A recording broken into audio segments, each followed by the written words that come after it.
Hello, Moses, Carly, Mike. I am excited to be facilitating this video guide on less lethal personal and home defense. This is Book 1. It covers personal defense when away from home. Book 2 will cover home defense.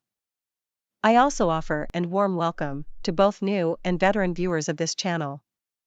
The guide is basically a compilation of the videos we have so far presented on the topic of less lethal personal defense when away from home.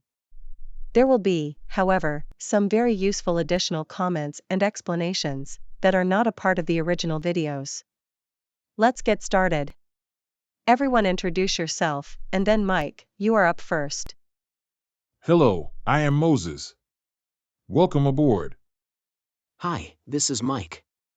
I am glad you could make it. Hello, I'm Carly. Enjoy. Hey Carlotta.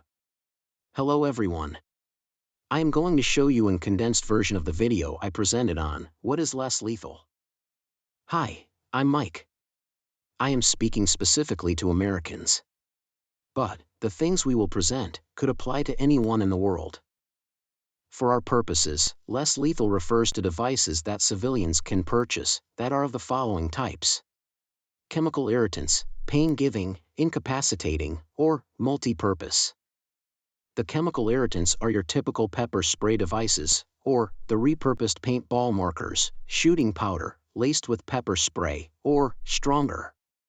The pain deterrent less lethals feature the stun gun and the pepper ball markers, also called launchers, shooting solid kinetic balls. Finally, we have incapacitation. Both chemical and pain systems can incapacitate for a short period of time, but the taser is designed specifically for that purpose. It is not a stun gun.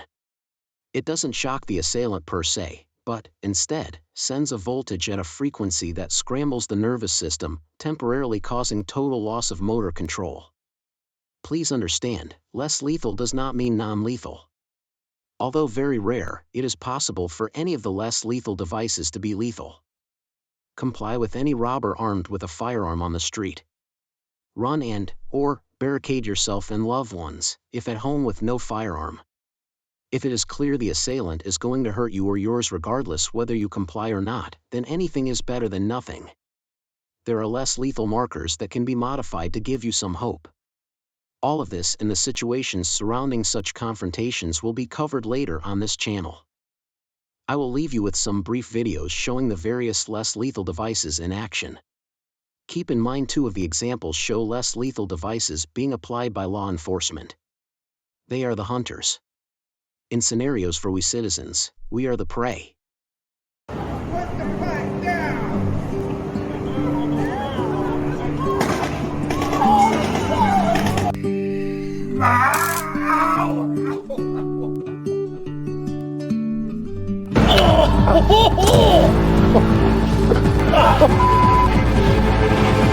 Come on! Come on, do it! Come on, let's do it! Do it! Taser deployed. That's it. Back to you, Carlotta. One of the good things about less lethal devices is, one type or more is legal to carry concealed in all 50 states. I don't know and won't discuss the individual details for each state. I will, however, refer all my legal discussion to the laws in California, which along with New York, Massachusetts, New Jersey, and the District of Columbia, have the most oppressive laws against citizens defending themselves, and is a good representative of worst-case scenario. Believe it or not, all of the less lethal devices featured here are legal to conceal carry in California, with the expected restrictions and limitations of course. One of the limitations on carrying a less lethal marker or launcher states that you cannot display, pull out, or fire the launcher in any public area, except, when doing so, to protect oneself from an assailant attempting to do you serious bodily harm or death. The term marker or launcher will be used interchangeably by presenters on this channel to indicate what the state of California calls imitation guns. Some examples are shown here. Conceal carry means just that. You have to conceal the weapon such that it is not seen or suspected by the general public. You can't brandish it, even to ward off potential assailants, or, for any other reason, other than critical and immediate self-defense. There are a few bad things that stand out about conceal carrying less lethal devices. The first is the fact that they are less lethal than firearms. Generally speaking, you can only delay or deter an attacker. You can't be assured you can stop a determined attacker. Chemical irritants and extreme pain are great motivators for an assailant to cease their attack, but not a guarantee. You have to keep zapping an attacker with a taser until the police arrive, or you flee the scene. The moment you stop, the attacker may recover and continue the attack. The last bad thing about the conceal carrying of less lethal devices is the lack of variety. Compared to seemingly infinite choices of firearm types and models, the less lethal device choices are rather sparse. There are only a few taser choices for the general public, and the same could be said for the number launchers that are practical for conceal carry. The ugly aspects of carrying a less lethal are the time required to deploy the device, the possibility of harm to the user, and the lag between shots. Here are two of the most powerful launchers: the Pepperball TCP and the Umarex HDR50. They are large, bulky, and hard to conceal. They also require an extra step to be performed before they can fire. The Tipman TIPX can fire after a quick trigger squeeze, but is too large and bulky to carry on one's person. All of the Berna model fire on the first trigger squeeze, and although they are a little chunky, they are easy to conceal carried. Chemical spray devices come in basically two forms. They are shaped like a gun, or they are varying sized cylinders. Both types are easy to conceal carry. There are basically three forms of stun guns. The basic form, the combination flashlight stun gun, and the stun wand, which is sometimes called a cattle prod. The two basic forms of tasers are the gun-shaped and the flashlight-shaped, as shown. You can conceal carry both on one's person, but the gun form is the easiest conceal. Here are the key points we wanted everyone to take away from this presentation. The major good thing about the conceal carry of a less lethal is, at least one category type is legal almost everywhere in the USA. This could be a stun gun, pepper spray, pepperball launcher, taser, or combinations of the above. They almost never require any licenses, background check, or other obstacles to purchase, as is the case with firearms. The overall benefit is they allow you to defend yourself and others against the predatory assailants that might come upon you, regardless of neighborhood or seemingly safe locale. Although the more powerful, less lethal devices are likely, in most instances, to deter an attack, they can't guarantee that the assailant won't continue the attack. Another bad thing is the lack of variety.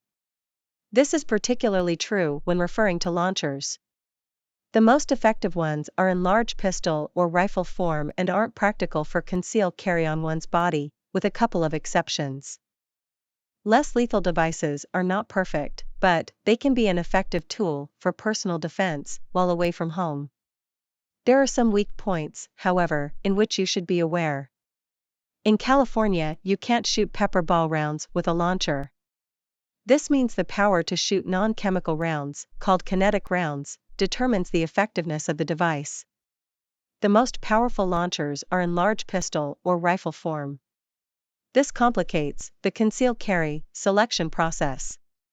With chemical spray devices, you always have the possibility that some of the spray will blow back on you.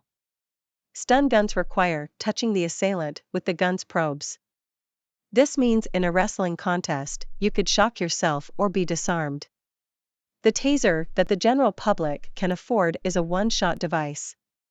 There is insignificant time required to change cartridges, so it is problematic if attacked by more than one assailant. Here we see the four most common methods of conceal carry. Carry concealed on one's person. Carry in an easy-to-reach sling bag. Carry in your backpack or carried in a handbag. We will discuss the pros and cons of each type of conceal carry in our right tool for the situation presentations. Moses, you're up next. Hey there, my name is Moses, and I hope to give you the word on the effective capabilities of less lethal devices when measured against various possible scenarios. The appropriate less lethal device is in play against fists, clubs, and even knives, under certain conditions. You never want to bring a less lethal to a gunfight, but there are some situations where even that is in the cards. We are going to go through each of the scenes shown in the pictures above. We will suggest the proper less lethal, or combination of less lethals, that could be used to defend oneself. If none exist, we will suggest you comply and hope for the best. One last thing before we get started. I will be suggesting which less lethal to use, but I will not go into detail about the category of less lethal unless the choice is pepper spray. We will cover stun guns, tasers, and launchers in later videos. Okay, let's get started. The first scene is the lonely walk to one's car late at night in a sparsely populated parking lot.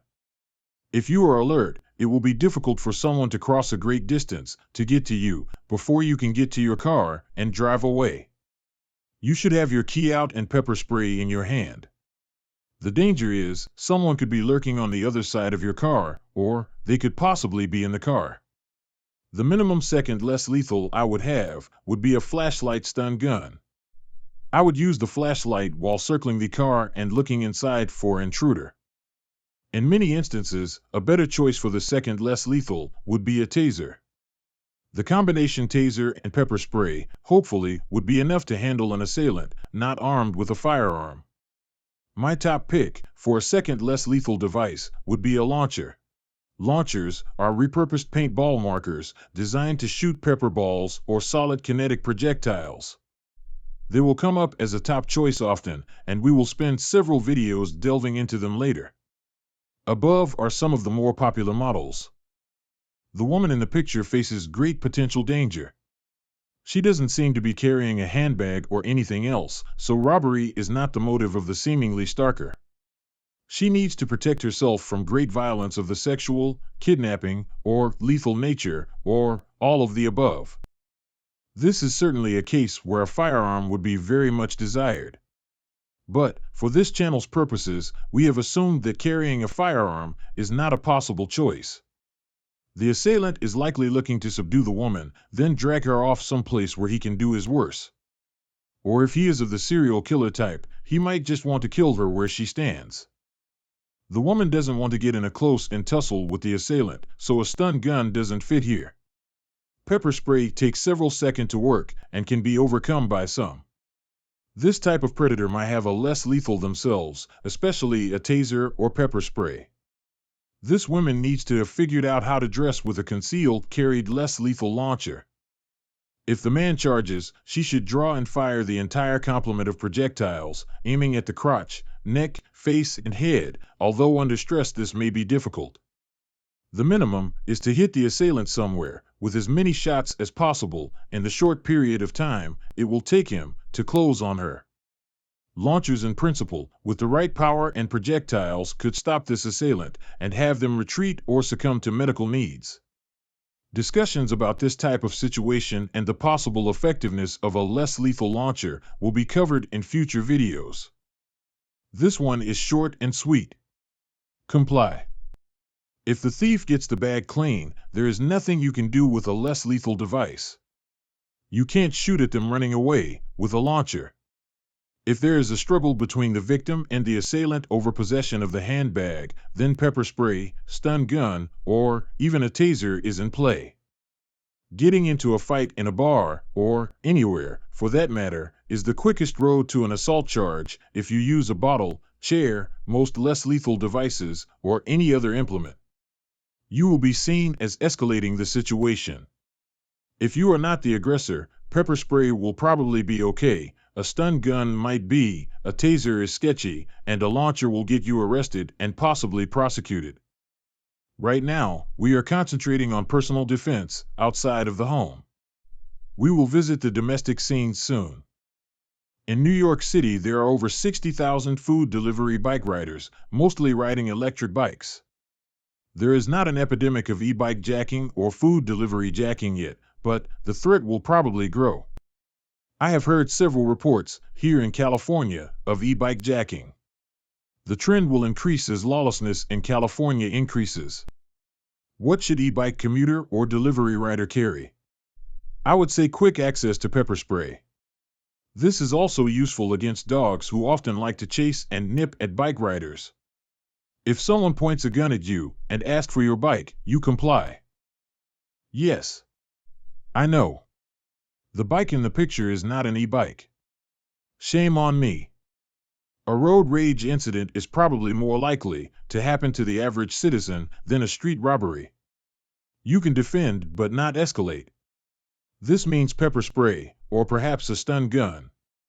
You can't use a taser or launcher unless the assailant is coming at you with more than their fists. You should stay in the car and let them be the aggressor. If they have a gun, agree with all of their arguments, no matter how irrational, until the police arrive, or you have a chance to get away. If you live in a large urban area, especially on the West Coast, the homeless scene is all too familiar. Generally, they can be passed without incident, but many can become belligerent and aggressive. Even the threat of spitting on you or otherwise harming you justifies a blast of pepper spray. If there are several who you fear might join in, then it is best to just show the pepper spray and try and get across the street. By now you can see why pepper spray is a must.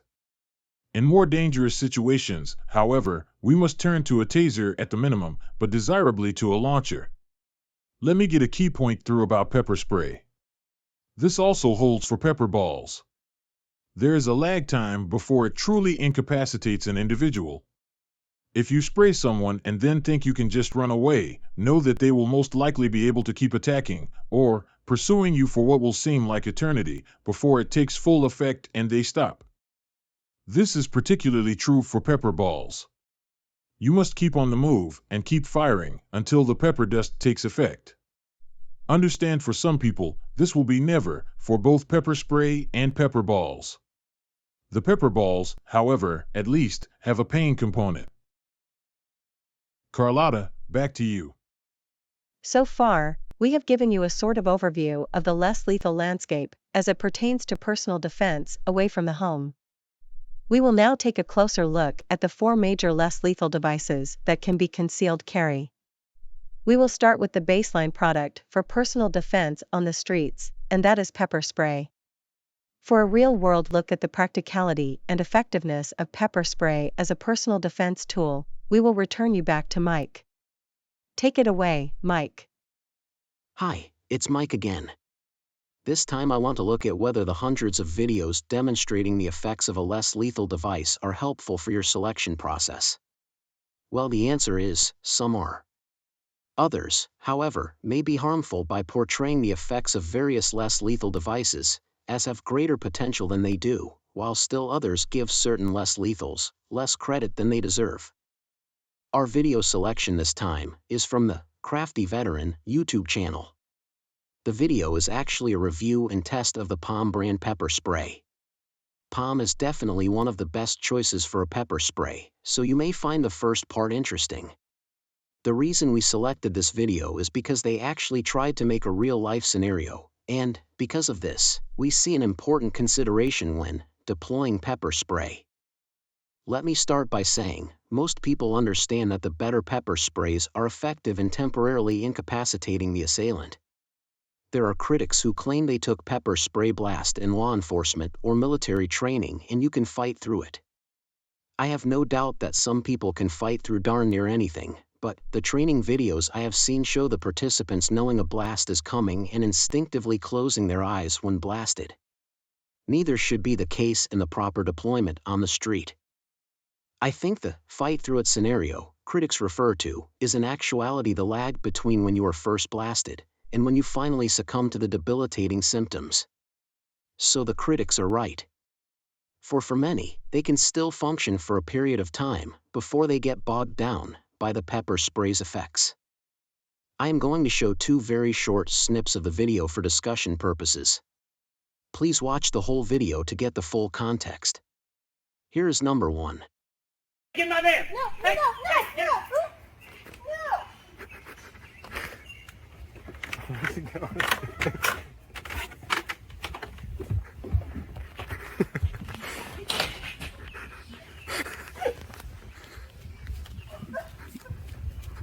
It's PG, not 13.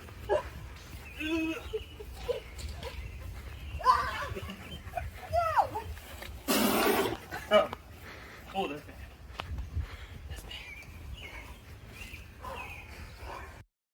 The woman did not get a long full blast to the face, and almost paid the price.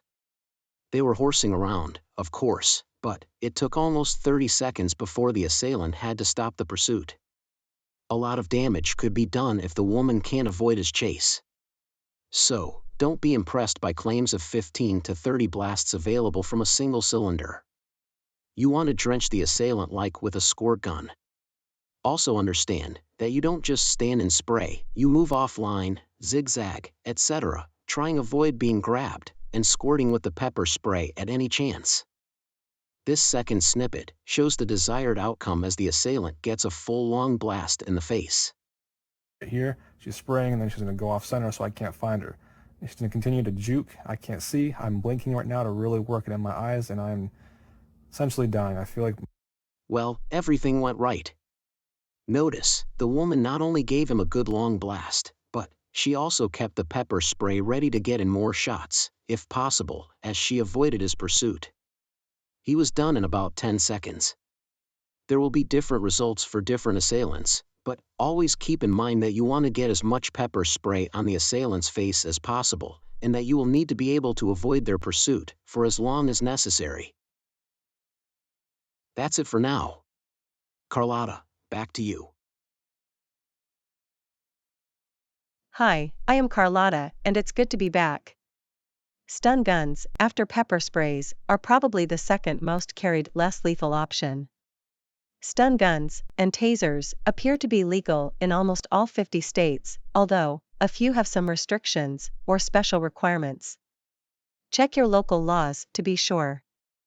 Although stun guns and tasers are often lumped together both in law and in the public's awareness, they, however, provide two distinct forms of self-defense.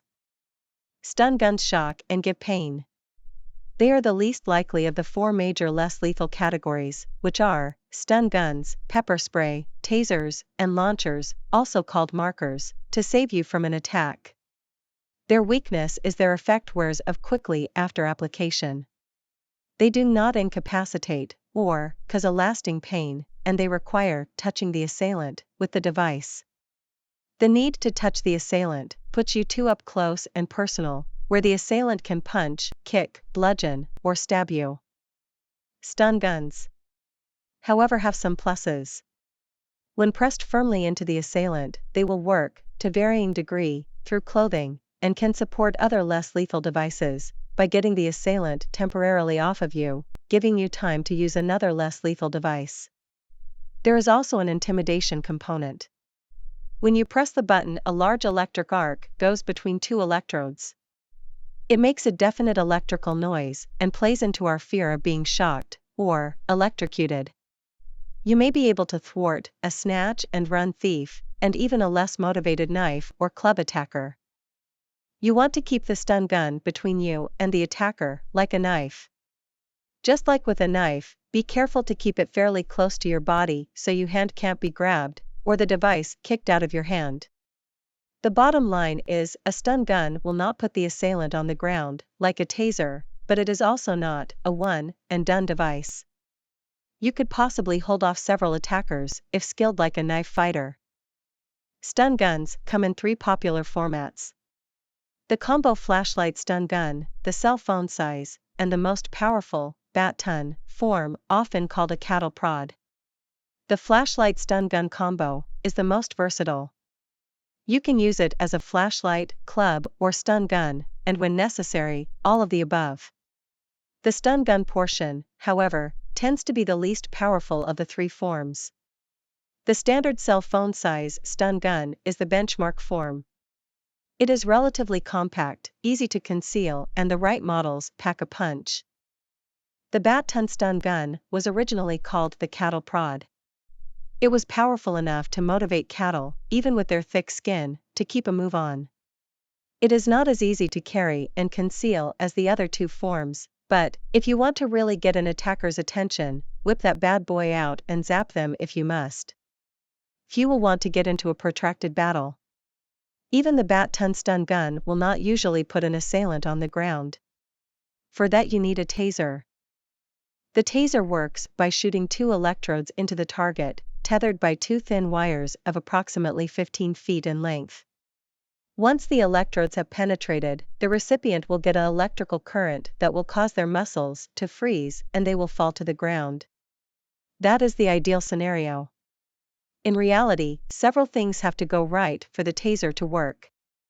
Your aim must be such that both electrodes hit the target and stay lodged in the assailant. Clothing can be a serious hindrance. There is also the dreaded assailant, for which the current has no significant effect. The taser is a one-and-done device. It works by using non-reusable single-shot cartridges. Voltage is applied to the assailant by squeezing the trigger. The voltage lasts for 30 seconds, then you have to re-squeeze the trigger. You can keep doing this, or threaten to do it, while waiting for the police to arrive. If there is more than one assailant, you can release the first cartridge and load another, but the first attacker would stop being shocked, and it is unlikely you would have the time.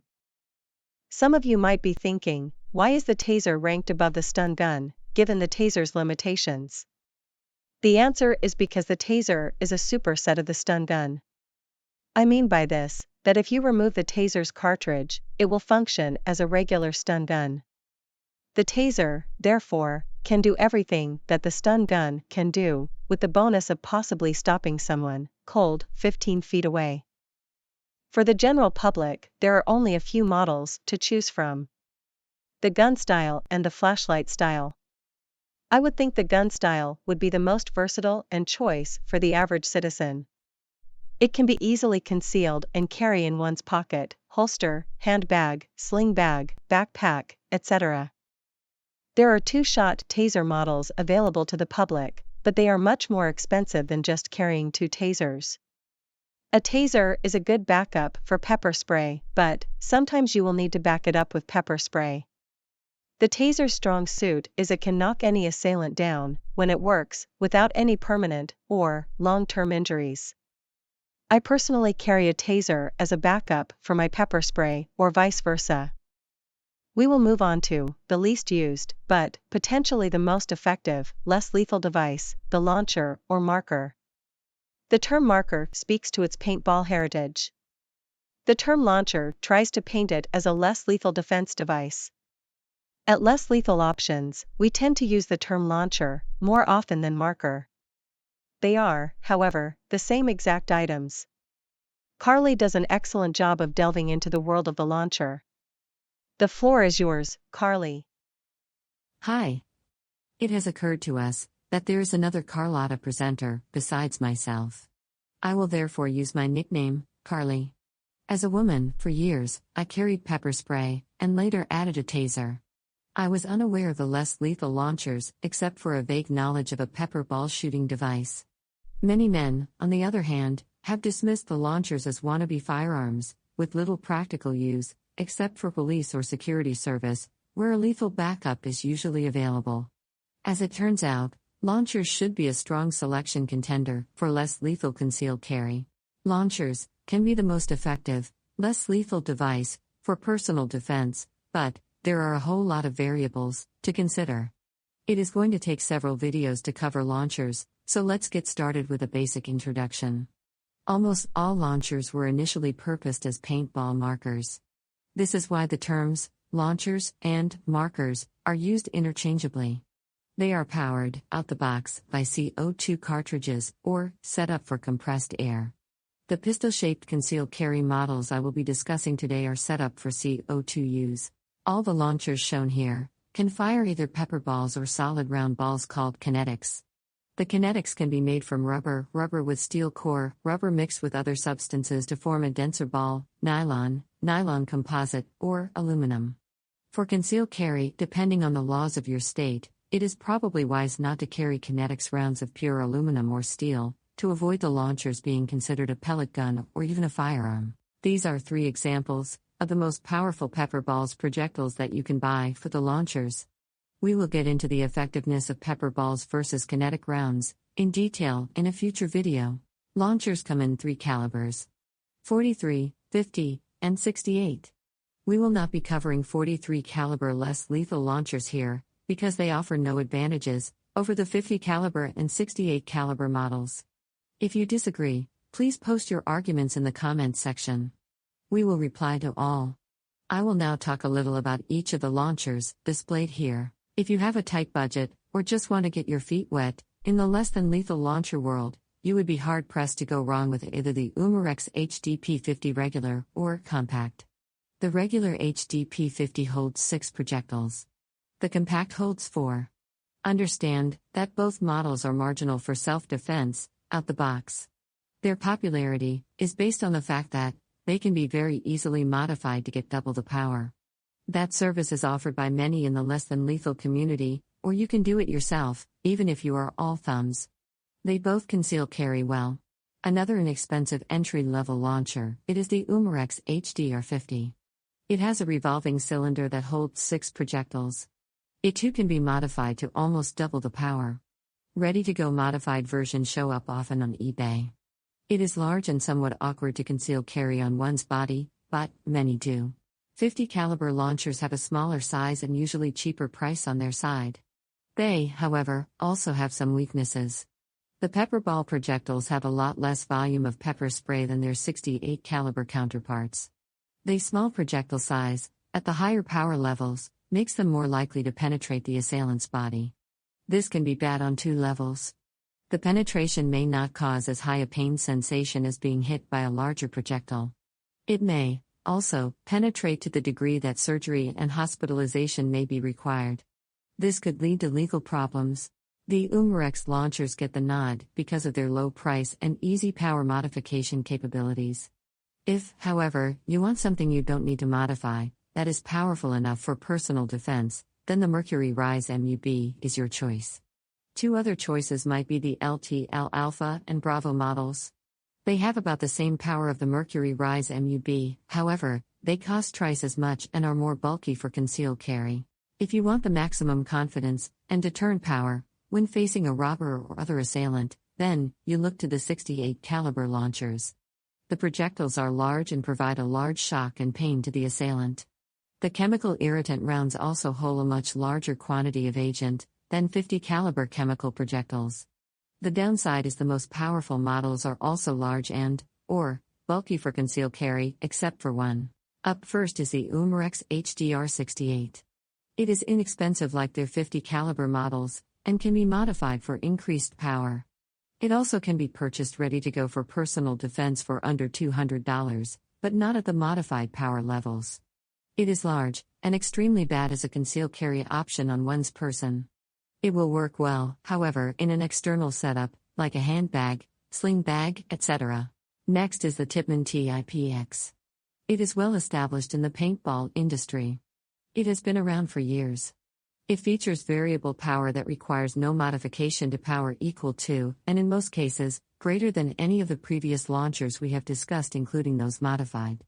The maximum power output is controlled by a pressure release valve. Even with this limiting aspect, the TIPX is one of the most powerful unmodified launchers on the market. The First Strike FSC and Pepperball TCP are, for the purpose of our discussion at this time, identical. They represented, until very recently, the apex of concealed carry launchers. They have variable power like the Tippmann TIPX, and can be tuned up for even higher power than the TIPX. In doing so, however, it is recommended that an O-ring be updated to maximize reliability. They are both bulky for concealed carry on one's person, but doable for all but the smallest users. The apex less lethal launcher, for concealed carry, is the Grimberg Gavel. It holds 5 projectiles that can be fired at power levels that are sure to stop even the most determined assailant. It is very compact, perfect for concealed carry. Its new pricing has made it a no-brainer selection for those with the cash. Last is the Byrna LE, and perhaps one of the least. Byrna is the industry leader in less than lethal launchers. Its products are of high quality, and along with the Grimberg Gavel, are the easiest to conceal carry of all of the launchers.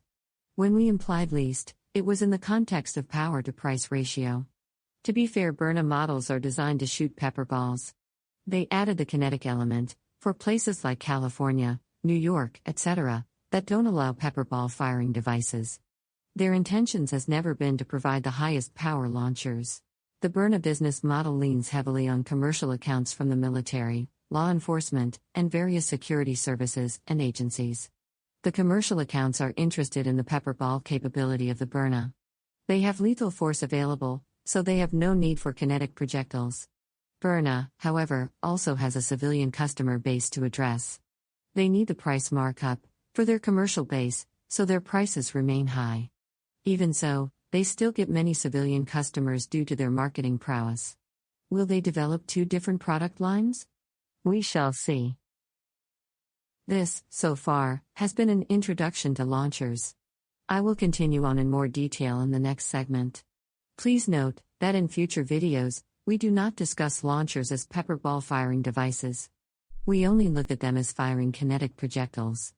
This partly due to the fact that pepper balls are illegal in California, but mostly because we don't see pepper balls as a useful tool for personal defense. We see pepper balls have great utility for law enforcement, but not for the citizen on the streets being attacked from 15 feet away. Now let's continue. I will be giving some final comments on launchers, but most of this next segment will be hosted by Moses. He will look into the problematic realities of trying to deploy a launcher effectively in a real-life street robbery or attack. Over to you, Moses. Hey there, this is Moses again, and I will be your presenter. This video will be a deep dive into what is the true defensive capability of carrying a concealed, less lethal launcher. In this scene, we see a woman texting while a potential assailant is approaching, seemingly unnoticed. Even if she is aware, getting on the phone at this stage is not going to help. No one, including the police, will get there in time to save her. She has a less lethal launcher in her coat pocket. What should she do? First, we must understand that every person wearing a hoodie or looking suspicious is not an actual assailant. If you draw on someone who isn't, all kind of bad scenarios can happen. There are the criminal and civil legal issues, of course, but there are also other bad things to consider. What if the thought-to-be assailant is just an ordinary citizen with a concealed carry firearm who will think you are the assailant? What if the individual is, in fact, a street tough, but wasn't thinking about attacking you and is also carrying a firearm? They could even be an undercover vice cop or just a regular off-duty police person. This would end badly for you, be it in court or in the morgue. There is no short answer that can be given without looking at the whole picture. I am going to turn you over to Carly, who will discuss some key concealed carry launcher considerations. I will be back.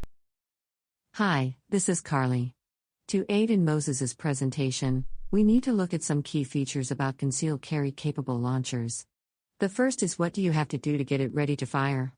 The three current methods are trigger pull once or twice, bang the quick pierce knob, or twist the CO2 cartridge until it is punctured. Only the trigger pull method is likely to be successfully completed before the assailant would be on top of the woman in Moses's scenario. That reality leaves only the Tipman TIPX and the Byrna LE with trigger pull activation capability. For those without the trigger pull capability, they must activate their launchers before hitting the streets or other sketchy locations. If their launchers have regulators and are tuned for high power, that could be a problem with regular and prolonged activation. I will get into what launchers I carry in a future video, but, for now, let me mention one more extremely important thing before I turn it back to Moses. Yes, I'm talking about the quick draw. We must understand that less lethal launchers require the same type of deployment as a firearm requires, and more. If you can't get your launcher out and fire in 2 seconds or less, it probably will be of little use on the streets. Moses will cover in great depth what a real street attack is like. I will be back in the last segment to show and discuss what less lethal device I carry when away from home. Bye for now. Back to you, Moses. Thanks, Carly. Before we get back to the woman's defense dilemma, it is important that you understand when you should try to defend oneself, and when complying and giving in to an assailant is probably your best option. If the assailant in this picture had a knife instead of a gun, compliance would still be the best option. Those who understand the danger of a knife wielder from close in and have the experience to think they could make a stand, so be it. I am going to show what a real knife attack is like. It's not like what they teach in martial arts schools.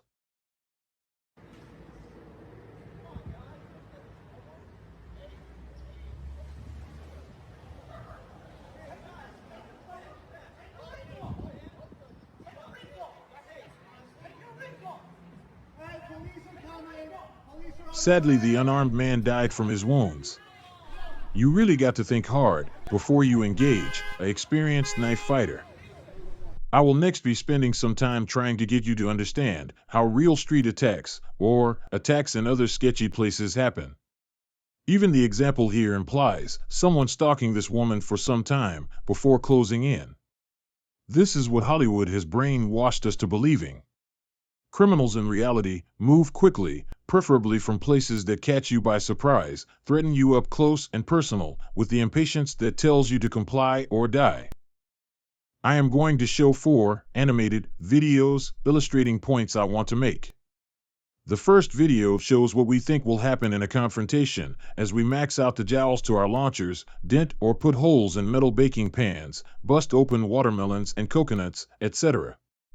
It isn't that power isn't important, it is just the illusion of our confrontational image that makes us think that someone can pull a low-power launcher out and fire pepper balls and kinetics at an assailant coming to attack us, and they will feel the pain or be overcome by the chemical irritant and run away.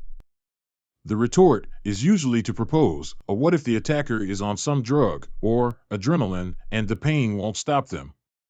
This is a consideration, but does not show the fallacy of the whole confrontational fantasy scenario.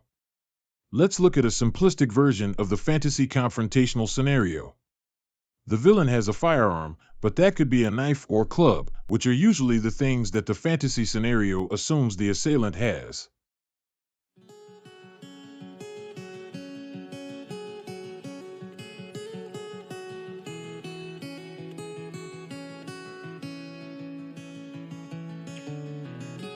This is the fantasy situation that many less lethal launcher carriers are basing their defense. No criminal is going to warn you ahead of time by action, stare, the drawing of a weapon, etc., at a distance that allows you to charge your launcher, aim, and fire multiple projectiles at the assailant. The one exception might be a mental case homeless person, but there you would be better served to use pepper spray or simply cross the street.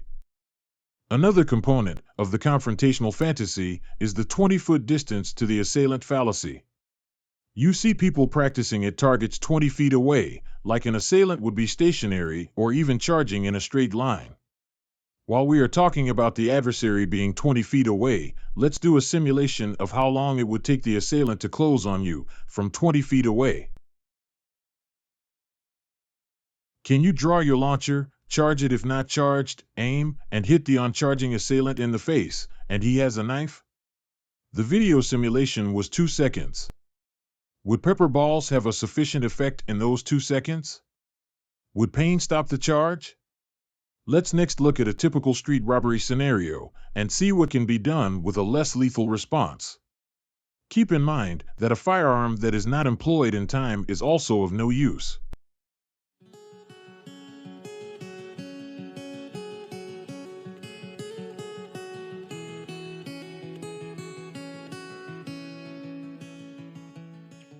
Once again, the assailant could have had a knife instead of a gun. I realize facing a robber with a firearm is sketchy at best, so let's assume he has a knife. Unless you are some type of super street fighter, wrestling with the assailant over the control of the knife might be too risky for you to seriously consider. So what does this mean? Are less lethals useless in most robbery scenarios? Not necessarily. Let's do the simulation with a slight twist.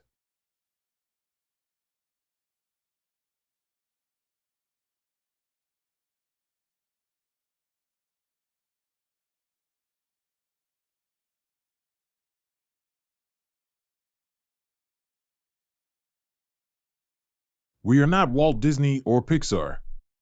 We are limited to what we can do with our simulation, but I hope you get the point. You would want a potential assailant to know you have eyes on them. Not as a stare or challenge, but a casual glance, while you stop to check if you have something in your pocket. You back away calmly, alert to a sudden rush or move. Once you feel the potential assailant has decided to wait for an easier victim, you go your merry way. If the assailant does make a move when you face them, then it's a quick draw contest. If he has a gun, you should just comply. If he has a knife and you can back up while deploying your launcher, then that is an option. I believe you need at least 2 less lethals on you when out and about. I would already have my pepper spray out as part of my keys. The assailant's rush would meet with pepper spray as I retreated to get some distance or get a car between us. I would be drawing my launcher with my other hand while retreating or dodging and fire on the assailant as soon as I was able. This scene is very similar to our simulation. The woman should have her keys and pepper spray in one hand. She could use the phone as a prop to turn and glance at the oncoming stranger. Varying off some from her path, with an eye on the incoming stranger, she could slip the phone into the pocket that has the launcher and grab the launcher. She would now have pepper spray out in one hand and be able to draw and fire her launcher in less than 2 seconds, if already charged. If the stranger passes her and keeps moving, she resumes her walk, keeping hand on launcher and pepper spray ready. The woman can still be in imminent danger.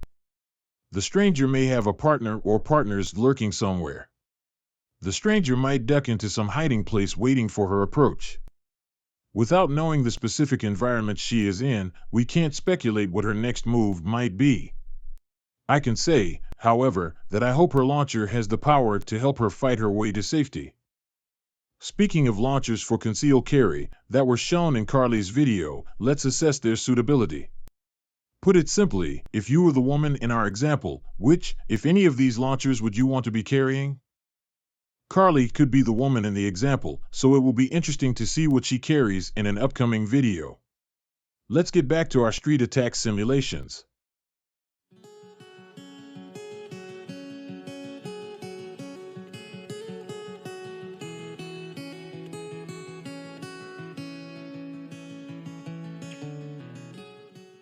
This is a classic robbery scenario. The vehicle may be a motorbike instead of a car, but the technique is the same. If the assailant catches you by complete surprise and has a firearm drawn upon jumping out of the car, then you need to resign yourself that you will be robbed and hope for the best. This is true even if you are not caught by surprise. The variables are: does the assailant have a gun or knife?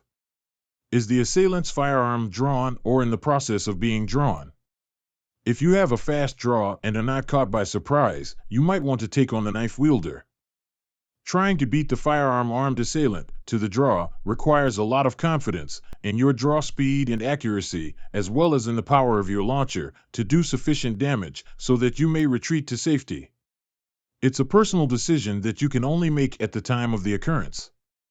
The action would be like what is shown in the following modified simulation.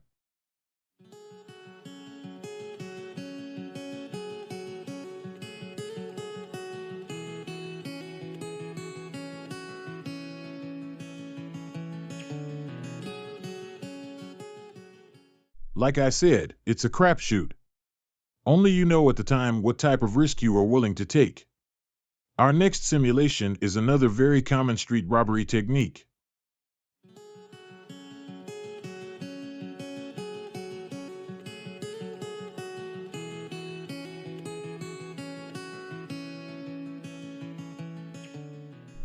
All I can say is you have to be watchful.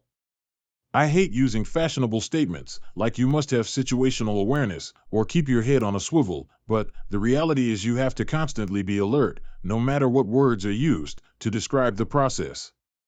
Here is a simulation of how you could meet this type of robbery threat.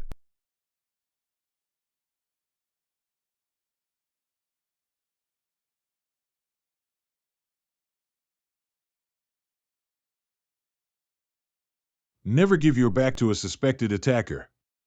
If it is a false alarm, no harm, no foul. If it isn't, then you catch the assailant by surprise as they turn to rush you. Pepper spray should be out and you should be ready to draw and fire your launcher if the expected assailant makes a move. If they stop or back off, you continue to back up until you are sure they are not going to rush you. I would wait and see what their next move is. If they clearly leave the scene, continue your journey, but be alert that they may circle the block or cross the street hoping for another try. In the final segment of this Less Lethal Guide to Personal and Home Defense, Book 1, we presenters at Less Lethal Options will show and discuss what less lethal devices we carry when away from home. Hello, this is Carlotta, and I am going to discuss what less lethal devices I carry when away from home and why. There are 3 main less lethal devices that I carry. Many times I carry all 3, and I almost always carry 2. They are as follows: the Byrna EP pepper ball launcher, the Pulse Taser, and 2 canisters of Palm pepper spray. I guess that makes 4 individual items, but only 3 distinct types. I chose the Byrna EP because of its ability to fire immediately upon pulling the trigger. The CO2 cartridges in other models, some of which are more powerful or can be modified to be more powerful, have to be punctured by slapping the puncture device or by literally screwing in the CO2 cartridge. I chose the EP model over the newer and more powerful LE model because of the price difference, and the LE first shot is weaker than the EP model when it is not pre-charged in safety mode. I carry it in my briefcase, handbag, or any other bag when going out at night. I use only solid kinetic rounds made by Byrna. My routine doesn't put me in any situation where chemical rounds would be useful. I feel spraying pepper spray directly onto someone's face is more effective than hoping they will linger in a cloud of chemical irritant. During the day on crowded streets, I rely on pepper spray for quick deployment, and I carry my taser in my briefcase, handbag, etc. If I am going to be on public transportation or frequent a sketchy area, I carry my taser in a belly band holster as shown in the picture. At night, unless dress attire doesn't allow it, I carry the taser on me, the Byrna in whatever bag I am carrying, and of course pepper spray. The third type of less lethal I carry is the backbone of my less lethal defense when away from home. Pepper spray is both underrated and overrated in terms of its effectiveness. I chose Palm because I think it is a tad more powerful than the competitive brands. They also come in various bright colors, other than the standard black. I have 1 canister permanently attached to my key ring. It is white with a pink band. I like the look. It is hardly recognizable for what it is when I bring out my keys to open my car or house door. I carry a second canister clipped to my belly band holster, next to my taser, or if I am traveling light or out for a jog, I carry it in my hand holster. I will carry a canister in my hand holster, or just in my hand, when going to my car, especially if it is in an indoor or outdoor parking lot. Palm pepper spray will get to almost anyone and is very effective with 1 caveat. Some people will fight through the effects for 30 seconds or more before the symptoms become too severe to continue their aggression. That's why I have my taser. If I don't make a good shot with the taser, I still can use it as a stun gun. If it's at night, I would have the Byrna as the last less lethal to deploy. All else fails, I run screaming as fast and as loud as possible. I would in fact have been screaming continuously for help upon needing to deploy the pepper spray. I hope you found my personal defense plan useful. If so, I am glad. Bye for now.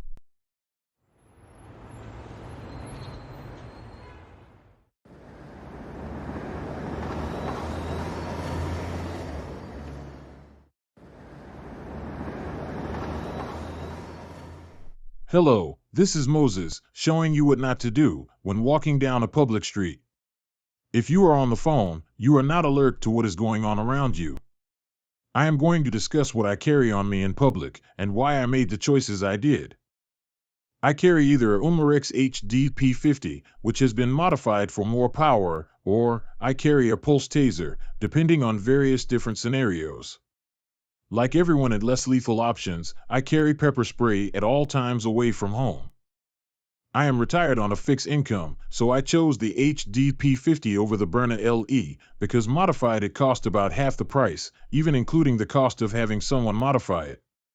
Power-wise, the Byrna LE has a powerful first shot if charged up in safety mode. Even so, it is not much higher than the HDP50's first shot. After the first shot of both guns, the Byrna drops off in power faster than the modified HDP50. To charge the HDP50, you bang push the piercing mechanism. If you practice enough, you can still develop a 2-second draw and fire. I carry it in a belly band holster. I generally carry the HDP50 at night, or if I will be in some area where I will be somewhat isolated, or in some sketchy cityscape situation. I live in California, so I can't banish it, let the public even see that I am carrying. I can only use it to thwart an attack by an assailant that threatens me with serious bodily harm. For most of my outings away from home, I carry the pulse taser instead of the HDP50. This is especially true if I will be using public transportation or going into such places as a casino. It makes no imprint if wearing the most common loose-fitting shirts or tops.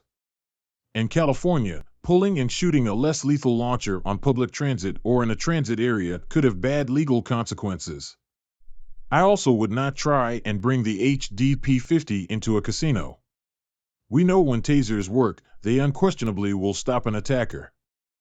If they fail to work, either due to improper deployment or because the assailant is somehow resistant to its effect, you could find oneself in deep trouble. If you end up in a grapple, the taser can be used as a stun gun, so there's that. You also have to remember that I would have deployed pepper spray before even resorting to the taser. It's possible, but hard to imagine anyone without a firearm continuing an attack past the pepper spray, taser, and stun gun. If so, it will not be my lucky day. I wouldn't resist a robber with a firearm, with the drop on me, with any less lethal device. I have the Saber and Mace pepper spray launchers. They have a longer range than the Palm canister's pepper sprays, but I still opted for the Palm.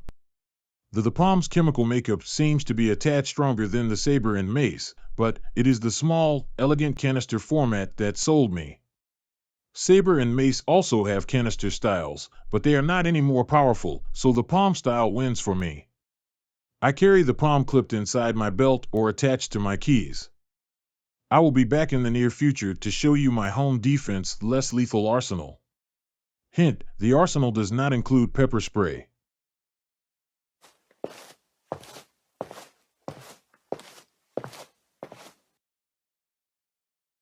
Hey, this is Mike. I will discuss what less lethal devices I conceal carry when away from home. I have made quite an investment in my less lethal home defense, but I must admit, I carry the minimum when away from home. I never take public transport, never find myself in sketchy neighborhoods, and I usually have a short distance from my car to my destination. I therefore usually only carry Palm pepper spray on my person, clipped to my pocket or in my pocket. I do often find myself in indoor parking lots, sometime late into the night. On those occasions, I carry the Pepperball TCP, turned up to about 35 joules of power. I don't wear a holster of any kind. Instead, I carry the TCP in any inconspicuous bag, handy at the time. I often carry it in a typical plastic food shopping bag. No one is suspicious of what's inside. I can charge the TCP if my spidey senses tinkle, but if anyone is observing, it looks like I'm rustling with something in the bag. Is much less suspicious than reaching into a sling bag or gym bag. I chose the Pepperball TCP because you can manually adjust the power level. I replaced an O-ring with one more robust, but that's all that is required to have a 6-shot launcher that can shoot at a 30+ joules power level. This is about twice the power of the Byrna LE, which cost about $150 more. It is kind of bulky to carry on one's person, although some do. I just carry it in a bag. I'll be back with a whole lot more to talk about when we present what less lethals we use for home defense. Until then, be safe.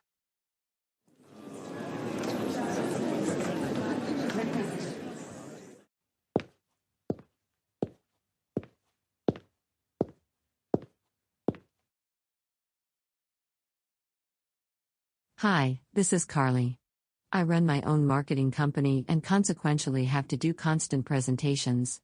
I give them during the daylight hours, but also a lot of them fall into the evening, and sometimes late evenings. I carried pepper spray for years, but I have been increasingly alarmed of the rise in street crime, and don't feel safe walking to my car at night. At first I decided to get a firearm. Where I live, however, there are quite a few hoops to jump through to purchase a pistol, least alone, get a concealed carry permit.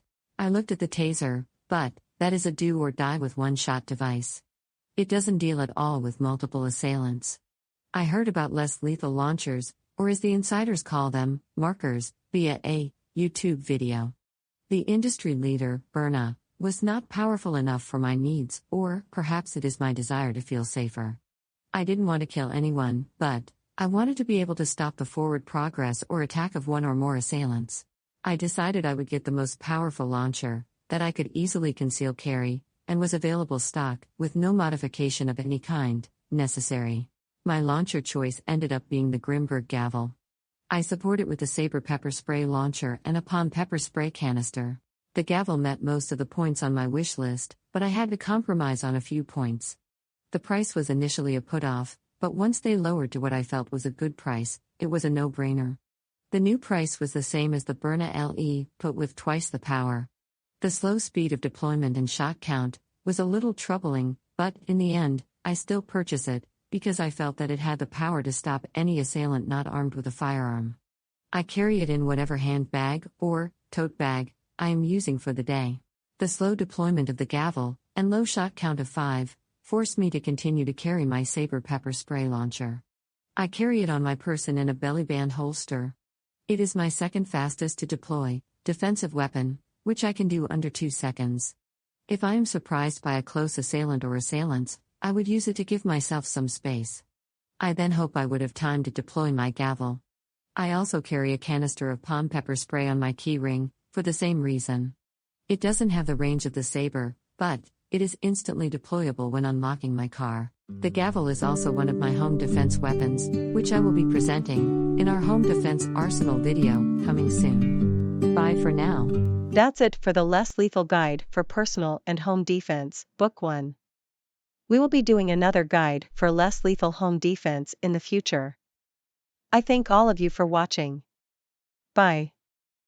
Thank you. Please comment or voice your own thoughts and choices for your less lethal concealed carries. We will be very interested, as I am sure others will.